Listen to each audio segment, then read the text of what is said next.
This tutorial will assist you in designing polls to post questions to your classes and receive responses in real time. Students can use a cell phone or any device with a web browser to submit responses. The website is PollEverywhere.com and it is free.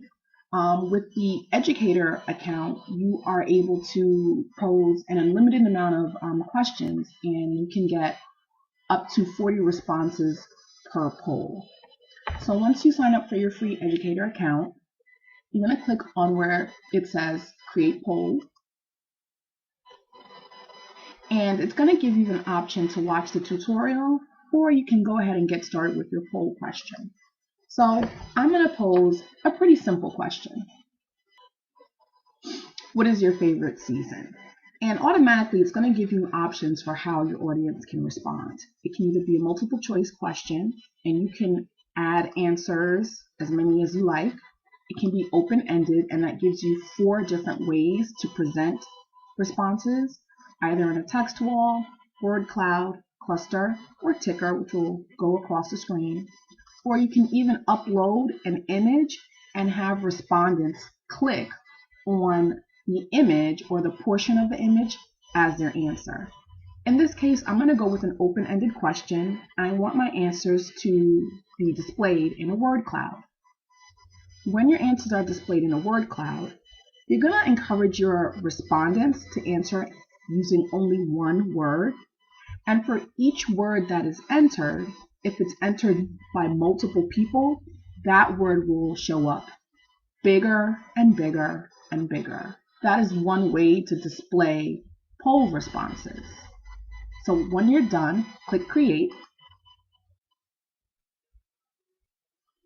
And automatically, you're going to see the question that you posed along the top of the screen. It's also going to give directions to your participants on how they can give answers. They can either respond using their browser by typing in PollEv.com/ and then the username that is automatically generated by PollEverywhere, or they can text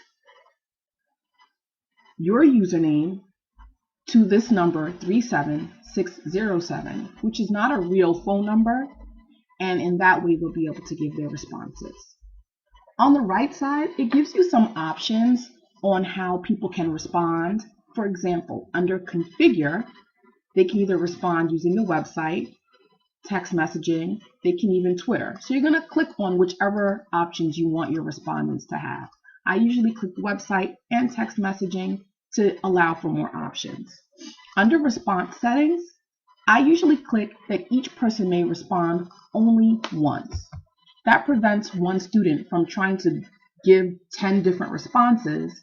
And remember, you only have 40 responses per poll. And so if one student takes up all of the responses or a majority of the responses, other students won't get a chance to give in their answer. In the Present section, it gives you the options to download your poll as a slide, which I'll go over in a later video, present from the web, and other ways in which to show your question. In the inner right portion of the screen, it gives you other options as well. This paintbrush deals with the visual settings. You can change the font, you can change the color scheme. So I'll change this to a more pink color. That's a little bit more eye-catching. You can also click on this button, and this will activate the poll. The poll is not open for responses until you click this button. This button will allow you to hide the word cloud so that respondents can't see the answers until everyone has answered.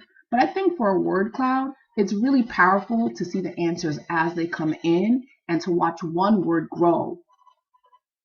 This allows you to lock the poll so that no more responses can be given. This will allow you to clear poll results. This is helpful if you're teaching more than one period per class, so that maybe your first period can take the poll. When they're done looking at the results, you can clear the poll results and use the same exact question for your next period. This button puts the poll on full screen, And as soon as it goes to full screen, the poll is automatically going to be activated. This button will hide the word cloud again, but when you hide the word cloud, what the respondents will see are options on how they can submit their answer. Once your poll is activated, you're going to begin to see the answers appear on the screen.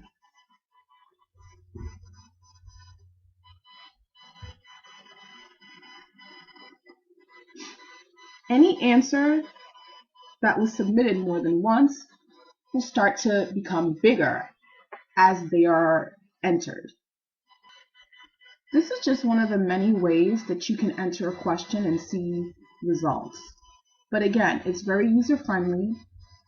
You basically enter your question, determine the way in which you would like your participants to respond, provide them with the username and phone number that is automatically generated by PollEverywhere, activate your poll, and watch the magic happen. Again, these are the two most common ways that participants can respond. They're either going to text their response to this number, or on the web, they're going to type in pollev.com/your username, which is automatically generated by the PollEverywhere website, and then enter their response.